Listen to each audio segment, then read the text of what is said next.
오늘 하루도 주님의 은혜 가운데 살아가셨습니까? 네, 옆 사람과 잠시 인사할까요?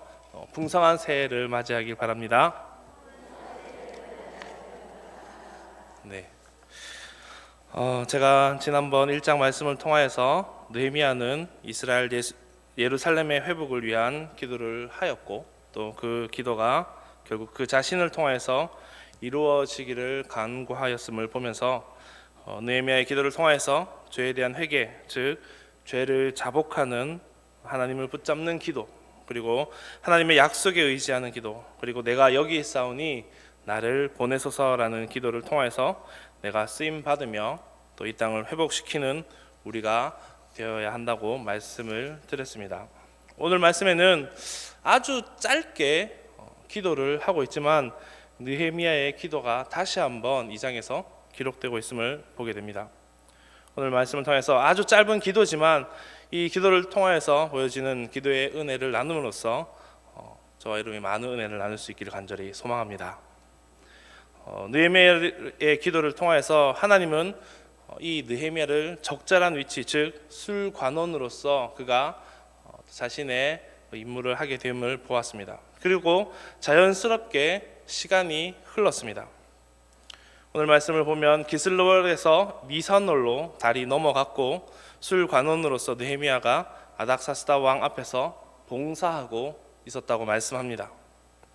기슬로월에서 니산월까지의 기간은 길게는 약 120일, 보통은 100일가량 정도로 봅니다. 쉽게 생각해서 느헤미야는 이 기간 동안 100일 기도를 드렸다고 생각하시면 될 겁니다. 그런데 이 술관원에 대한 이해가 조금은 필요합니다. 창세기에 보면 애굽에도 요셉이 옥에 갇혔을 때 술 맡은 관원장과 떡 맡은 관원장이 옥에 갇혀 있었음을 우리는 볼 수가 있습니다. 이것을 볼 때 술 맡은 관원장과 떡 맡은 관원장들, 즉 음식을 관리 감독하는 주기가 굉장히 오래전부터 있었음을 볼 수 있습니다. 이들의 역할은 상당히 중요한 것이었습니다. 지금으로 생각한다면 느헤미야의 이 술관원이라는 것은 비서실장 또는 경호실장에 준하는 직책이었습니다. 당시에는 지문 채취나 CCTV나 또 부검이나 법의학 등의 지금과 같은 왕을 모시는 최첨단 시스템으로 보호하고 관리할 수 있는 것들이 없었습니다. 그렇기 때문에 왕을 암살하기 위해서 만약에 독을 탄다면 그것을 누가 탔는지, 누가 왕의 침실에 다녀가서 왕을 암살을 하였는지, 또 왕의 음식을 만드는 주방이나 식당에 누군가 들어가서 거기다 독을 타고 나왔는지 관리하는 것 자체가 굉장히 어려운 일이었습니다. 게다가 왕의 아들까지도 아버지를 노리고 또한 아버지도 자식을 숙청할 정도로 권력 유지에 대한 피바람이 가득한 때였습니다. 이러한 암살의 위험으로부터 벗어나기 위해서 왕이 먹고 마실 음식을 항상 관리 감독하기 위한 술관원과 떡 맡은 관원장을 두었습니다. 이들은 원재료부터 그것이 어떻게 조리가 되고 왕 앞에 나올 때까지의 일련의 모든 것을 감독하는 자리였습니다. 뒤집어서 생각하면 술관원이나 떡 맡은 관원장이 조금만 다른 마음을 품는다면 왕을 충분히 독살할 수 있었다는 것입니다. 또한 당시의 포도주는 예수님 시대에도 그랬듯이 연회에 필수적으로 사용되는 음료수와도 같은 것이었습니다. 그러므로 술 맡은 관원장은 왕의 절대적인 신임을 받는 자만이 바로 그 직위를 맡을 수 있었던 것입니다. 바로 이러한 자리에 느헤미야가 있었습니다. 그렇게 우리가 보았을 때 1장 마지막 절에 있는 왕의 술 관원장이 되었다라는 것이 당시의 사람들로서는 대단한 자리에 있었네라는 생각을 할 수 있는 부분입니다. 아마도 느부갓네살 왕 다음에 실권을 쥐었었던 다니엘과 또 왕비가 된 에스더와 함께 당시의 포로라는 신분으로서 가장 높은 자리에 오른 이스라엘 사람 중 하나에 바로 이 느헤미야가 올랐던 것입니다.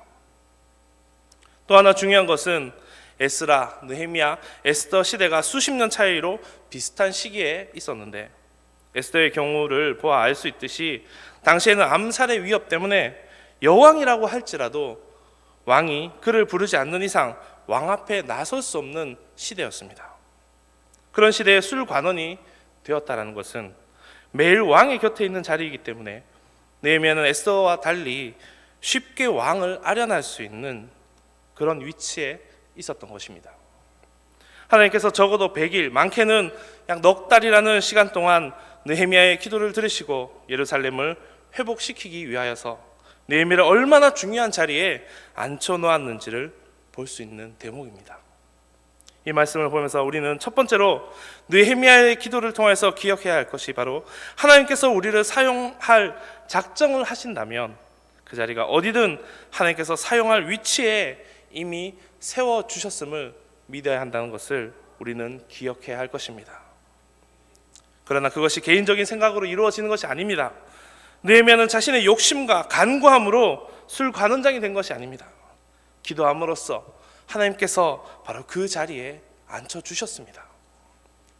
사랑하는 성도 여러분, 만일 우리가 느헤미야와 같이 진정으로 회개하고 금식하면서 하나님께 구한다면, 그리고 그것이 나의 개인적인 만족과 개인적인 욕심의 문제가 아니라면 하나님은 우리를 쓰임받을 위치에 앉혀주실 줄 믿으시기 바랍니다. 그리고 기도하는 중에 그것이 다른 자리로 가지 않는다면 바로 그 지금 있는 자리가 주님께서 사용하시는 자리임을 믿으시기 바랍니다. 그 자리가 어떠한지, 그 직위가 얼마나 높고 낮은지가 중요한 것이 아닙니다. 우리의 진심이 우리의 자리를 변화시키고 상황을 변화시키고 하나님이 나를 주권적으로 사용하셔서 우리 주변의 모든 일들을 변화시켜 주실 줄 믿으시기 바랍니다. 1절과 2절 말씀에 보면 아닥사스다 왕은 느헤미야의 얼굴에 수심이 가득한 것을 보고 왜 너의 얼굴이 수심이 가득하느냐 하면서 왕이 신하에게 묻고 있음을 우리는 볼 수 있습니다. 느헤미야가 말조차 꺼내지 않았음에도 불구하고 오히려 하나님을 잘 알지 못하던 이 왕이 느헤미야에게 묻고 있는 것입니다. 이것을 보면서 우리가 두 번째로 기억해야 할 것은 우리를 인도하시는 하나님은 아주 세밀하게 우리에게 응답하시는 하나님이시라는 것입니다. 에스더 때에도 마찬가지입니다. 에스더가 금식을 하고 아하수에로 왕에게 나아가고 이스라엘 백성을 구원하고 마침 하만이 준비한 장때에 그와 그의 아들이 오히려 매달리게 되는, 그래서 하만이 이스라엘을 멸하려고 계획한 날짜에 오히려 그들이 멸하게 되는 놀랍고 세밀한 하나님의 역사를 우리는 볼 수가 있습니다. 지금 느헤미야의 상황도 마찬가지입니다. 느헤미야의 표정에 변화가 있음을 왕이 먼저 감지하여서 왕이 먼저 느헤미야에게 묻는 일이 일어납니다. 느헤미야는 이스라엘의 상황에 대하여서 도와달라는 말을 꺼내는 것을 망설였을지도 모릅니다. 그러나 하나님께서 왕을 먼저 움직여서 일하여 주신 것입니다. 하나님은 내가 망설인다 할지라도 먼저 그 일을 행하여 주시는 분이십니다. 내가 기도하고 나의 심령의 신실함으로 하나님께 나아간다면 하나님께서 나서서 일하여 주실 것임을 믿으시기 바랍니다. 우리는 세상의 풍파가 너무도 막막하여서 어떻게 도와달라고 해야 할지 모를 때도 많이 있습니다. 그런 우리에게 하나님은 말씀하십니다. 로마서 8장 26절 말씀에 이와 같이 성령도 우리의 연약함을 도우시나니 우리는 마땅히 기도할 바를 알지 못하나 오직 성령이 말할 수 없는 탄식으로 우리를 위하여 친히 간구하시느니라. 우리는 마땅히 기도할 바를 알지 못할 수도 있습니다.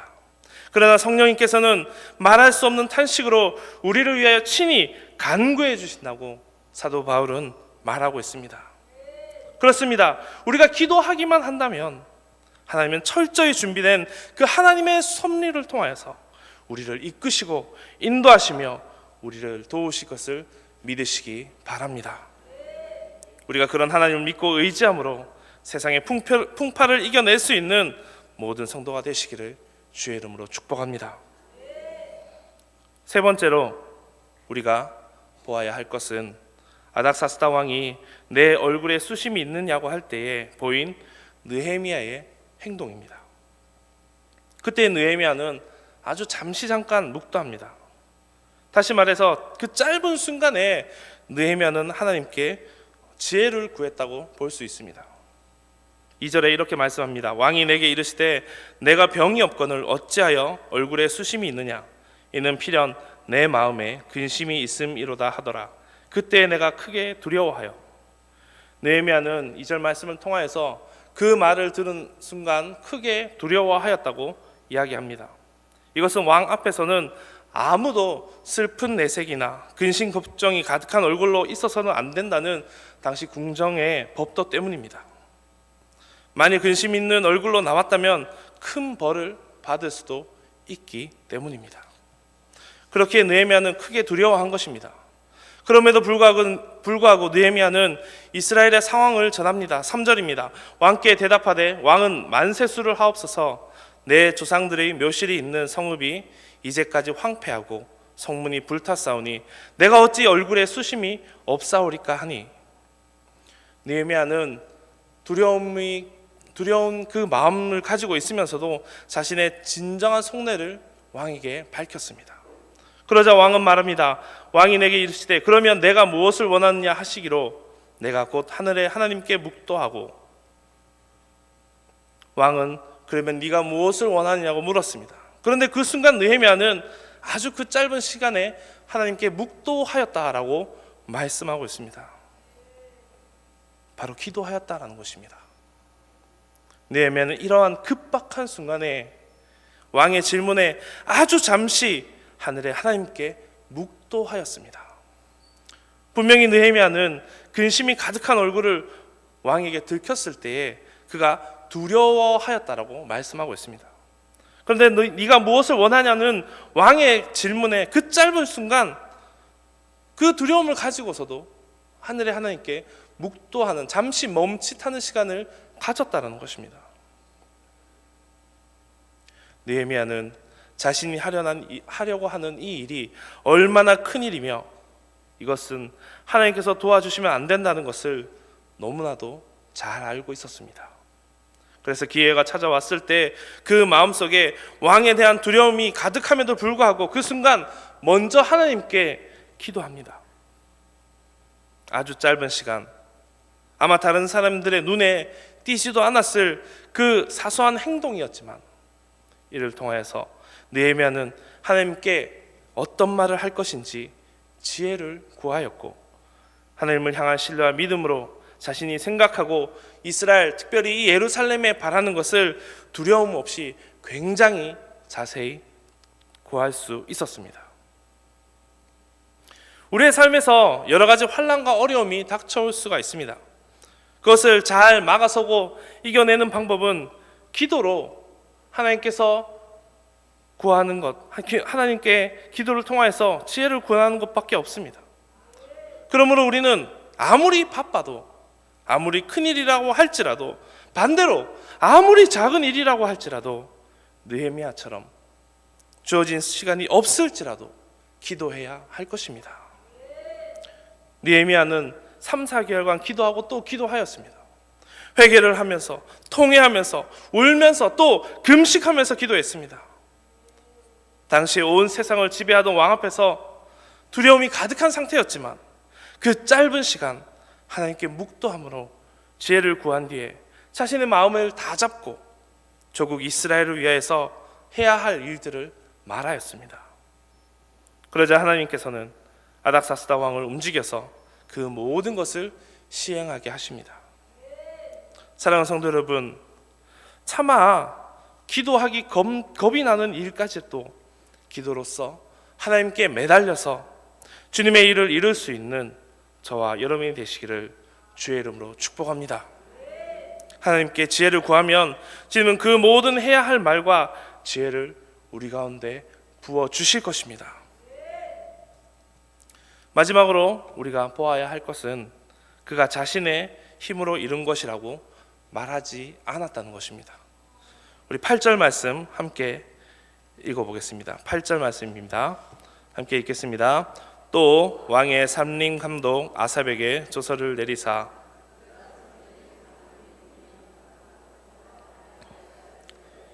들보로 쓸 제목을 내게 주게 하옵소서 하매 내 하나님의 선한 손이 나를 도우심으로 왕이 허락하고. 아멘. 느헤미야는 자신의 기도가 이루어지는 것을 왕을 통해서 직접 경험하였습니다. 또한 자신이 느헤미야를 직접 저술한 사람입니다. 그렇게 사실 자신의 기도가 이루어졌다, 내가 노력하였기 때문에 이러한 결과를 이룰 수 있었다라고 이 느헤미야서에 자신이 스스로 쓸 수도 있었을 것입니다. 그렇게 느헤미야를 썼다고 했을 때 왕이 나의 말을 허락하여 주셨다라고 기록할 수 있겠죠. 그러나 그가 무엇이라고 오늘 8절 말씀에서 이야기하고 있습니까? 내 하나님의 선한 손이 나를 도우심으로 라고 말씀하고 있습니다. 느헤미야는 끝까지 그 모든 것이 하나님의 선한 손이 이루었다 말씀합니다. 그 짧은 시간 묵도를 하고 자신의 유려한 말솜씨로서 이야기하여서 그것을 이루었다라고 하는 것이 아니라 하나님의 선한 손으로라면서 모든 것은 하나님의 은혜, 하나님의 축복 때문에 이렇게 되었다라고 말하고 있는 것입니다. 우리의 가장 큰 문제는 기도로 이루어졌을 때 하나님께 감사하고 하나님의 은혜였다라는 것을 잊어버리는 데 있습니다. 여러 가지 많은 것들을 우리를 통해서 역사하는 것들을 보게 됩니다. 저도 그런 것들 생각 많이 합니다. 지금 아내한테도 제가 한 열 몇 번은 얘기한 것 같아요. 제가 그 대학 시절에 한 이틀 동안 저기 센텀시티에 롯데 낙천대라고 있죠. 지금은 롯데캐슬로 이름이 바뀌었을 텐데 제가 이틀 동안 일을 했어요. 노가다를 뛰었어요. 막말로 노가다를 뛰었습니다. 뛴 건 다른 게 아니고 선교단체에 이제 맛있는 거 사들고 그때 이제 수련회를 했었는데 저는 이제 더 이상 수련회를 갈 이제 급이 아니었고 그 훈련하는 친구들에게 맛있는 거 사주려고 한 이틀인가 사흘인가 노가다를 했었어요. 그 뒤로 근 20년쯤 지났는데 매번 그때 지나가면 얘기합니다. 내가 저기 지었다면서 이틀 동안. 제 아버지하고도 한 두 번 정도 왔다 갔다 하면서 제가 그 얘기를 했었었는데 아버지가 그러더라고요. 네가 여기 다 진 것처럼 얘기한다 이러면서. 그럴 수 있죠.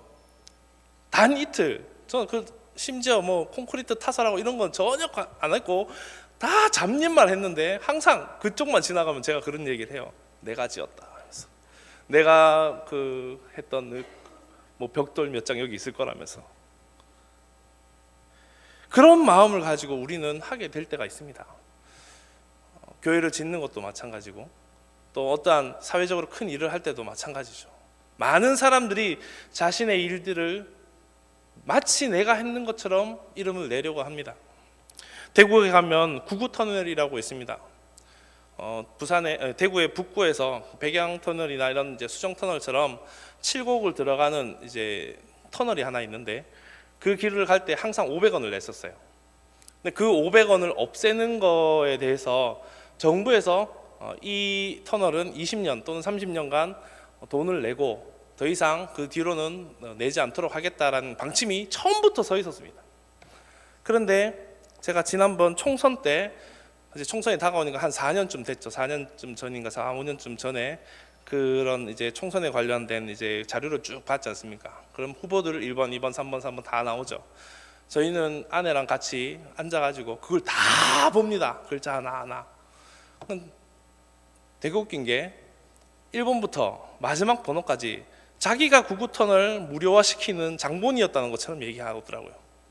이미 정부에서 그 공짜로 하기로 다 의결돼 있었는데 자기가 마치 그거를 막 모아갖고 내가 했다 이런 식으로 다 적어놨더라고요. 거짓말쟁이들 이러면서 다 빼고 막. 세상은 그렇게 돌아갑니다. 혹시 여러분은 그러한 마음으로 이름 한 줄 저처럼 센텀시티 내가 지었다는 것처럼 이야기하고 있는 것이 있지는 않습니까? 사랑하는 성도 여러분, 우리는 언제나 하나님의 손길 가운데 있습니다. 그 손길을 잊으면 우리는 다시 죄악의 길로 빠져들고 맙니다. 언제나 주의 손길 가운데 있으므로 날마다 주님의 은혜와 축복을 누릴 수 있기를 간절히 소망합니다. 우리가 하는 것이 아닙니다. 우리가 기도할지라도 그 기도를 통해서 하시는 것은 바로 하나님이십니다. 우리가 느헤미야와 같이 기도로 승리하고 기도로 역사를 일으킬 수 있는, 그리하여서 하나님의 선한 손길이 이 모든 일을 이루었다고 고백할 수 있는 저와 여러분이 되시기를 주의 이름으로 간절히 축복합니다. 이 시간 찬송가